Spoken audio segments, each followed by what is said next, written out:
se retrouve pour une nouvelle vidéo qui sera le book haul du mois de décembre, donc le dernier de l'année 2023. Et vous n'êtes pas prêts. Vous n'êtes absolument pas prêts. Je ne l'étais pas moi-même d'ailleurs quand j'ai préparé ce book haul. Ça vous laisse imaginer l'ampleur des dégâts.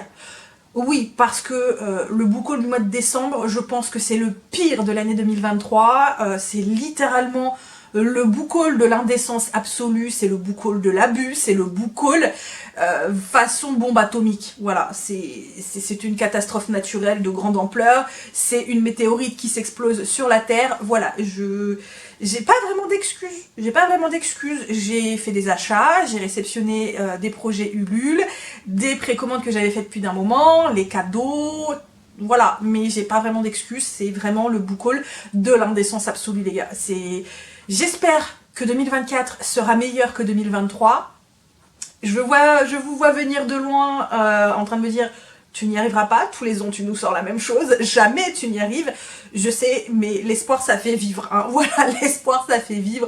Donc, je vais essayer de ne pas trop m'attarder sur l'intro et commencer tout de suite parce que sinon, jamais cette vidéo fera moins d'une heure. Voilà, bref, on y va, c'est parti. On commence du coup tout de suite ce book haul par les achats que j'ai fait au salon de Montreuil puisque cette année je m'y suis rendue le samedi. J'ai passé la journée avec Maude de la chaîne Délivre une fille, donc pareil je vous mettrai le lien de sa chaîne en barre d'infos ainsi que son compte Instagram en barre d'infos. Ça avait été une journée extrêmement sympa, je pense que je referai le salon mais pas tous les ans. Pas tous les ans parce que j'y suis allée le samedi et vers 15h c'était devenu mais impossible de se déplacer dans les allées tellement il y avait de monde. Malgré tout, ça reste sympa, on peut rencontrer les auteurs, les autrices, des auteurs qui sont pas forcément très connus, mais voilà, c'est très sympa également de passer la journée avec les copains. Mais clairement je ferai pas ça tous les ans. Bref, on y va parce que j'ai quand même fait pas mal d'achats au salon de la jeunesse. Je commence tout de suite par celui-ci qui est la prochaine sortie de Ariel Holz, donc il sort en mars, il était en avant-première au salon. Il s'agit du premier tome de Runborn, donc il s'y tire aux éditions Gulfstream. D'ailleurs j'en ai profité pour me faire dédicacer le roman. Sachant que j'avais amené également le troisième et dernier tome de la saga des Sœurs Carmine, puisque j'avais les deux premiers tomes dédicacés, évidemment il me fallait le troisième tome dédicacé, donc il m'a dédicacé les deux, j'étais extrêmement contente. C'est un auteur que j'apprécie beaucoup. Donc ici on est dans de l'univers nordique, mythologie nordique, et on va suivre des jeunes gens qui vont découvrir pas mal de secrets sur la magie runique, tout ça, et ils vont partir à l'aventure, tout ça. J'en sais pas plus, mais j'ai hâte de le découvrir.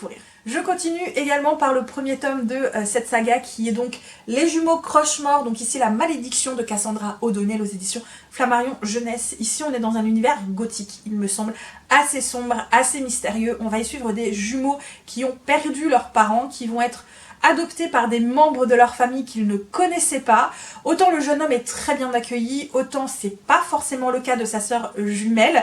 Et en plus de ça, elle fait beaucoup de cauchemars, donc je sais pas trop ce que ça va donner, mais en plus il y avait l'autrice, j'ai rencontré l'autrice, donc elle m'a fait une super jolie dédicace. Sachez que cette autrice, c'est un vrai bonbon, elle est adorable, elle est hyper amusante, elle est bonne vivante, elle est hyper sociable, elle est hyper drôle. J'ai adoré discuter avec cette autrice, sincèrement.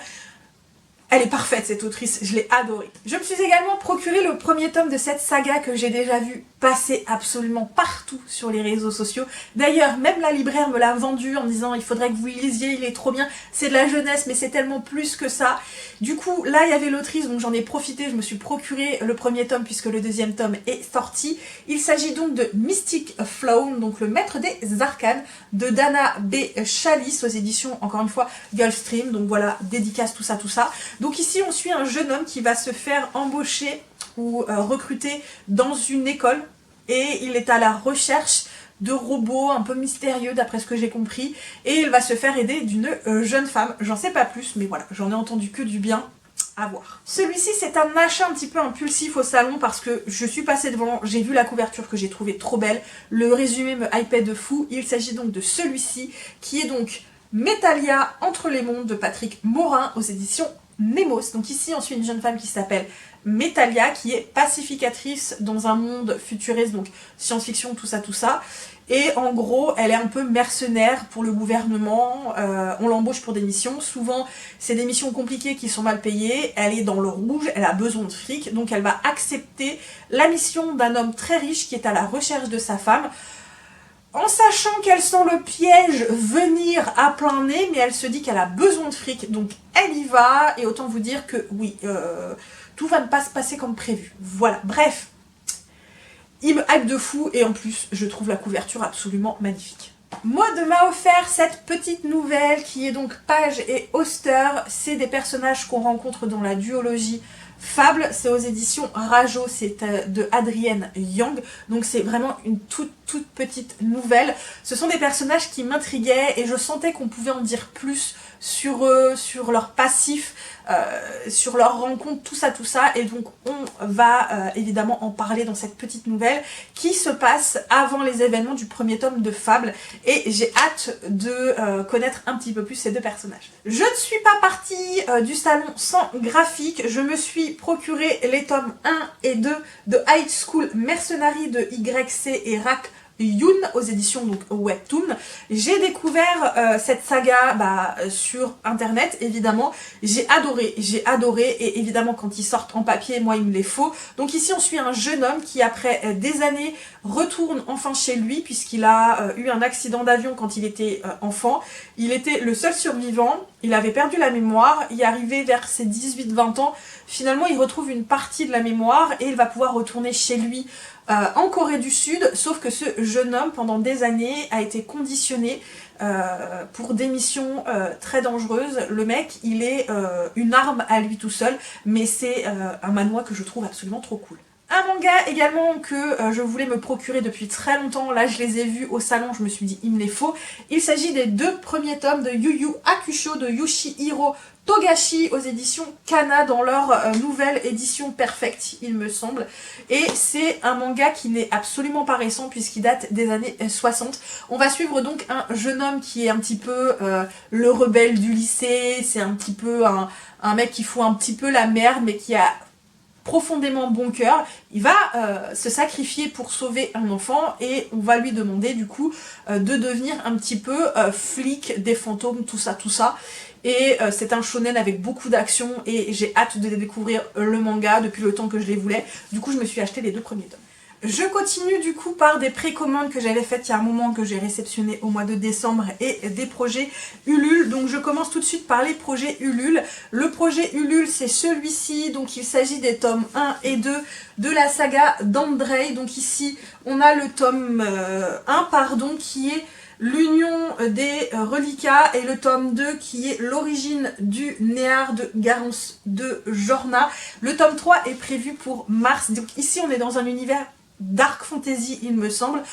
On est en plein milieu d'une guerre, on suit des personnages qui tentent de survivre, qui tentent de renverser le pouvoir en place depuis des siècles, un pouvoir totalitaire, un pouvoir tyrannique et avec évidemment de la magie. Mais regardez-moi ces éditions de toute beauté, voilà, sincèrement, ils sont de toute beauté ces deux livres. Voilà, on a en plus vraiment quelque chose de très travaillé, de très bien fait, franchement ça en valait vraiment le coup. Ils sont trop beaux et sincèrement quand j'ai lu le résumé je me suis dit oh là là il a l'air absolument génial, il me les faut. Donc j'ai participé au projet Ulule. Et en précommande j'ai aussi réceptionné du coup le 3e tome de la saga Rêve. Donc ici Rêve d'un autre monde, donc de Kelly Sinclair aux éditions Bookmark. C'est le 3e tome qui comporte des nouvelles puisque j'ai les 2 tomes ici magnifiques. Il me manquait plus que celui-ci, donc ils en avaient réédité quelques-uns, donc évidemment dès que j'ai su je l'ai procuré puisque c'était le seul qui me manquait. On a encore une fois une couverture trop belle, donc voilà, je l'ai précommandé, je l'ai réceptionné au mois de décembre, encore une fois une beauté absolue. Au mois de décembre je me suis procuré les tomes 1 et 2 de Black Blossom, donc ici Loved You First pour le tome 1 et pour le tome 2 Still the One de Aimé Lou aux éditions Addictive. On est dans une romance MM de musique, on va suivre 2 jeunes gens qui n'ont absolument rien en commun et qui pourtant vont former un groupe Et évidemment une romance va se mettre dedans. Donc le tome 1 je l'ai acheté en neuf et le tome 2 je l'ai acheté à ma collègue en occasion puisqu'elle avait lu les 2 tomes et qu'elle avait bien aimé sans plus. Donc elle n'avait pas l'intention de les garder et en plus le livre il est quasi neuf, il est juste un petit peu taché au-dessus. Donc voilà, sincèrement j'étais joie et bonheur d'avoir les 2 tomes, surtout que celui-ci je l'ai eu d'occasion pour pas cher. Donc à voir. Encore un achat impulsif au mois de décembre.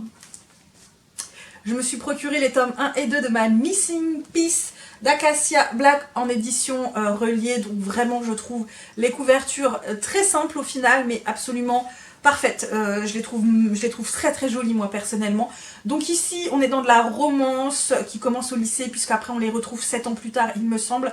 Donc un jeune homme et une jeune femme qui sont fous amoureux de l'un de l'autre, qui sortent ensemble et suite à différents événements, ils vont se quitter, se séparer et vont se retrouver du coup 7 ans plus tard tout en étant toujours furieux l'un après l'autre.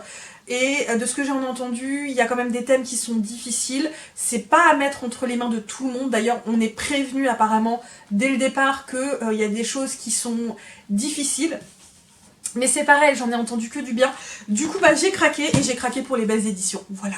Au mois de décembre, j'ai fini par me procurer le premier tome de cette saga qui est donc Ce Royaume tissé de Taré, ma fille aux éditions de Saxus. Celui-ci, je l'ai déjà lu et j'en suis à un stade où je me pose encore la question est-ce que je lis la suite ou pas parce que je suis extrêmement mitigée pour ce roman, mais je vous en parlerai évidemment dans le bilan de décembre. Donc ici, on suit une jeune femme qui a une particularité, qui vit comme une esclave, elle est très maltraitée, mais elle essaie de vivre discrètement pour éviter de se mettre en danger. À côté, on suit un prince qui s'appelle Kamran, qui lui n'a clairement pas envie de devenir roi, il n'est pas prêt, il ne veut pas, c'est pas quelque chose dont il a envie, et qui va rencontrer du coup cette jeune femme qui s'appelle Alizée.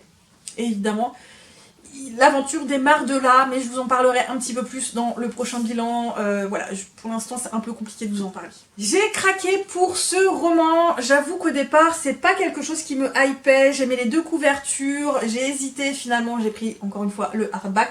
Donc ici c'est Le Serpent et Le Descendant de la Nuit, donc le premier tome des Couronnes de Nyaxia de Carissa Broadband aux éditions de Saxus, donc dans leur collection Lost Kingdom, donc voilà, avec un jaspage trop beau. Donc ici on suit une jeune femme qui est humaine et qui va être adoptée par un roi vampire, et pour prouver qu'elle a sa place parmi eux, elle va participer apparemment à une espèce de concours un peu façon gladiateur si j'ai bien compris, et elle va être plus ou moins aidée par un type assez mystérieux dont on ne sait pas grand chose, et sincèrement pour l'instant j'en ai entendu que du bien, donc à voir. Aux éditions Bookmark, je me suis également procuré ce roman, il s'agit donc de Lacuna de N.R. Walker, c'est un one-shot, donc c'est plutôt pas mal, c'est de la fantasy.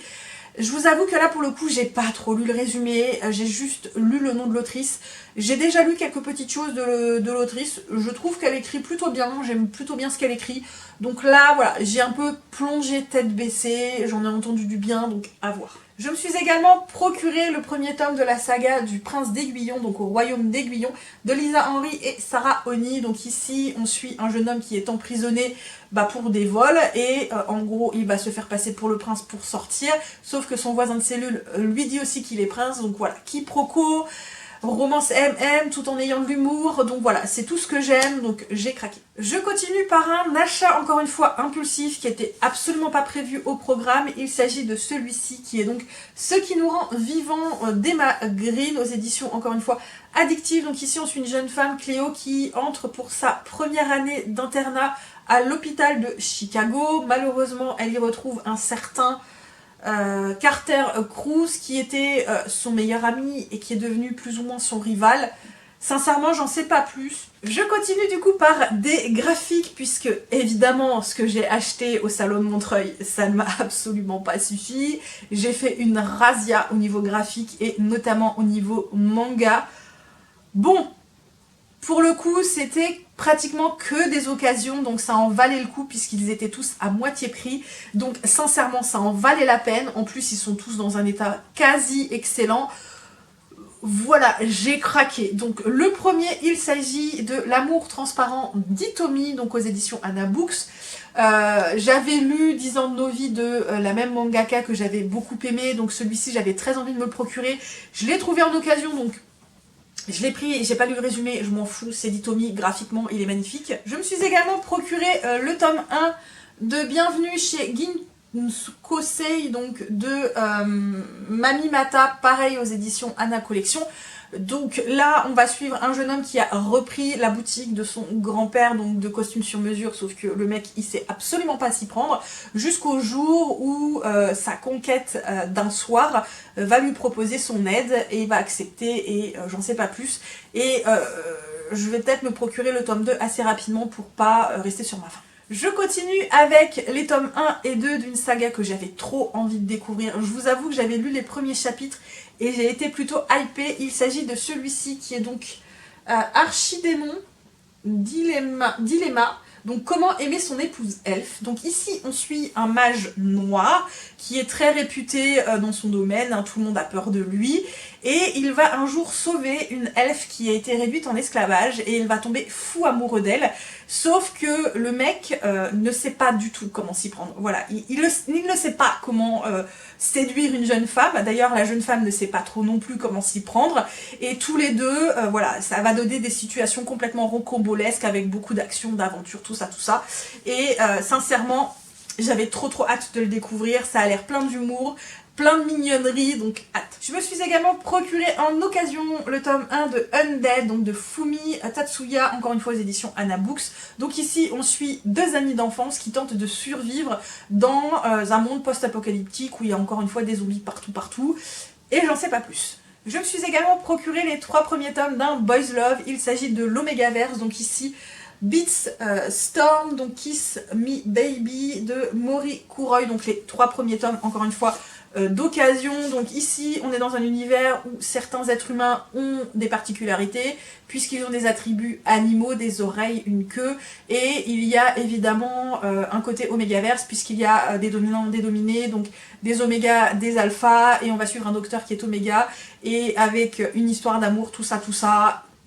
J'en ai entendu du bien, donc voilà, j'étais curieuse, donc je me suis pris les 3 premiers tomes. Et je me suis également procuré le premier tome de la duologie de Une relation basée sur l'argent de Nanako Sakurai, encore une fois aux éditions Anna Books. Celui-ci, je l'ai déjà lu. J'ai beaucoup aimé, c'est très sympa. On suit un jeune homme qui, suite à l'endettement de son meilleur ami, va se retrouver endetté à sa place, et pour pouvoir payer sa dette, ne va avoir d'autre choix que de se prostituer jusqu'au jour où il va taper dans l'œil d'un yakuza. Et je m'arrête là pour le résumé. Je vous en parlerai évidemment dans le prochain bilan. Et en manga, je termine par les tomes 1 et 2, donc des enquêtes du limier, donc le tome 1, Chien d'aveugle, le tome 2, Pur sang en cavale, c'est de Jiro Taniguchi et Itsura Inami aux éditions Sakata, ou Saka, je ne sais pas c'est quoi les éditions. Je connaissais pas du tout en fait. Non, aux éditions Casterman, pardon. Alors ici, on est encore dans l'univers de Jiro Taniguchi, ce mangaka que j'aime d'amour. Je les ai déjà lus tous les deux, donc c'est terminé en 2 tomes. Et ici, on suit donc un mec qui a pour boulot de retrouver les chiens de chasseurs.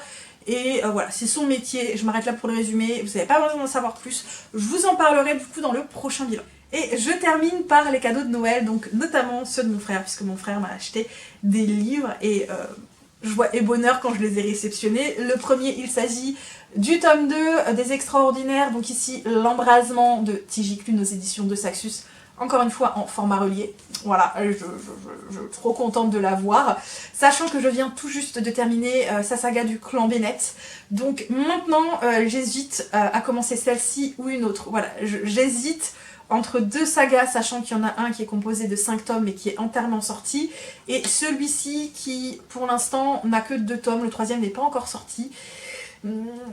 Voilà, j'hésite, mais Tigiclune, voilà, j'étais trop contente de l'avoir. Mais alors, la beauté qu'il m'a offerte, l'absolue beauté, c'était pas prévu, sincèrement, j'avais pas prévu de me le procurer, mais voilà, il m'a offert l'intégrale de Steam Sailor de Ellie S. Green aux éditions Gulfstream, sachant que j'ai lu le tome 1 au mois de décembre et que j'ai adoré ma lecture du tome 1, c'est un coup de cœur pour moi le tome 1. Donc, moi qui me disais je vais pas tarder à m'acheter le tome 2, bah j'ai plus d'excuses puisque maintenant j'ai l'intégrale dans les mains, donc j'ai hâte de découvrir la suite parce que c'était trop bien et il est trop beau, sincèrement il est trop beau. Je l'ai pas encore déballé puisque vous le savez, je ne déballe les intégraux comme ça de toute beauté que quand je les lis pour éviter de les abîmer, donc je pense qu'il va pas trop tarder celui-là. Et voilà, j'en ai du coup terminé pour cet énormissime book haul de folie. Ce book haul est une dinguerie, on est d'accord. J'ai pas été raisonnable pour un sou au mois de décembre. J'espère que ça ira mieux au mois de janvier 2024 parce qu'il faut que je sois un petit peu plus raisonnable. Malgré tout, j'espère quand même que cette vidéo vous a plu. Comme toujours, si vous avez lu certains des romans, que vous les avez aimés ou non, vous n'hésitez pas à me le dire. Si vous avez la flemme, pareil, les emojis pour me dire que vous êtes passé sur la vidéo, que vous l'avez regardée, ça fait toujours plaisir. Les pouces bleus également. N'hésitez pas à vous abonner sur la chaîne aussi, à me suivre sur d'autres réseaux sociaux, Instagram, TikTok, tout ça. Moi, comme toujours, je vais vous souhaiter de très bonnes lectures. À très bientôt pour de nouvelles vidéos et surtout, prenez bien soin de vous. Bye bye!